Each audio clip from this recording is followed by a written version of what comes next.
అవుతున్నది. చివరికి అదంతా నరకం పాలైపోతున్నది. అంతా విషాముష్టి పండు. నిన్ను ముక్కలుగా నరికే రెండంచుల విషఖడ్గం. నీ గౌరవం, నీ యవ్వనం, నీ ధనం, నీ ఆనందం అన్నీ సర్వనాశనమైపోతాయి. చివరికి నీవు బంధకాలలో చిక్కుకుంటావు. స్వేచ్ఛగా ఆరంభమై చివరికి పాపపాశముల వలన బంధించబడతావు. నీ శరీరం దెబ్బతింటుంది. నీ ఆత్మ కూడా ఘోర నష్టానికి గురి అవుతుంది. వివాహ పరిధిలో లైంగిక సంబంధాలు ఆరోగ్యవంతమైనవి. సమరయ స్త్రీకి దాహమైనప్పుడు ఎక్కడెక్కడో మురికి నీరు త్రాగింది. ఆమె శరీరానికి ఆత్మకు జబ్బు చేసింది. భార్యాభర్తలిద్దరూ దేవుని నిర్ణయం చొప్పున నియమ ప్రకారం జీవిస్తూ పరస్పర ప్రేమలో వర్ధిల్లుతూ ఉంటే అప్పుడు నీరు ద్రాక్షరసంగా మారిన అనుభవం వారికి ప్రాప్తిస్తుంది. యోహాను సువార్త 2వ అధ్యాయం మొదటి 11 వచనాల్లో గలిలయలోని కానా అనే ఊరిలో వివాహం జరిగింది. అప్పుడు యేసు ఒక గొప్ప అద్భుతం చేశాడు. అదొక వివాహ సన్నివేశం. వివాహం సంతోష సమయం. యేసు ప్రభువు వారందరితో సంతోషించాడు. మన కష్టసుఖాలు మనతో ఆయన పంచుకుంటాడు. లోకమిచ్చే సంతోషం క్షణికం, కాని దేవుడిచ్చే సంతోషం శాశ్వత ఆనందం.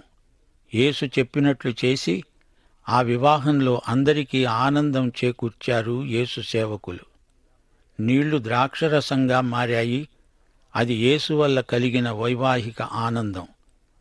లైంగిక పాపం మరణానికి నడుపుతుంది.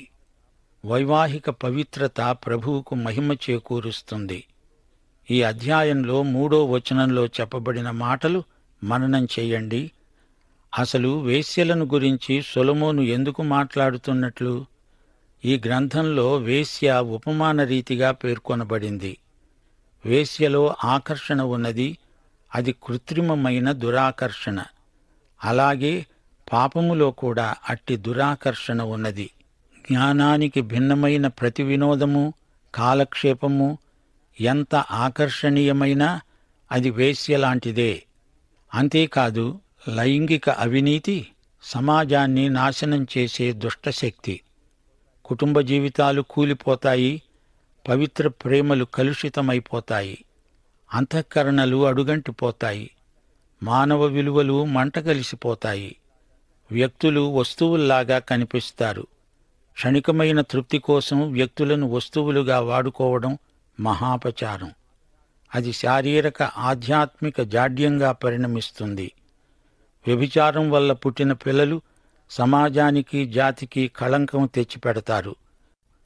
అందుచేత దేవుడు తన ధర్మశాస్త్రంలో లైంగిక పవిత్రతకు ఎక్కువ ప్రాధాన్యమిచ్చాడు. 13వ వచనంలో యువకుడు వాపోతున్నాడు. అయ్యో, నేను బోధకుల మాట వినకపోతినే అని ఏడుస్తున్నాడు. శోధనకు లొంగిన తరువాత కలిగిన దుష్ఫలితానికి ఏడవడం మామూలే.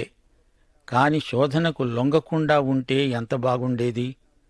శోధనలు రాకముందే వాటిని ఎదుర్కొనడానికి సిద్ధపడాలి. యుద్ధానికి సిద్ధపడినవాడు తప్పక గెలుస్తాడు. ఏమరుపాటున ఉన్నవాడు ఓడిపోతాడు. 15వ వచనంలో సొంత కొండ, సొంత బావి అంటూ సొలొమోను మాట్లాడుతున్నాడు. అపొస్తలుడైన పౌలు 1 కొరింథీ 7వ అధ్యాయంలో ఇదే భాష వాడాడు. జారత్వములు జరుగుతున్నందున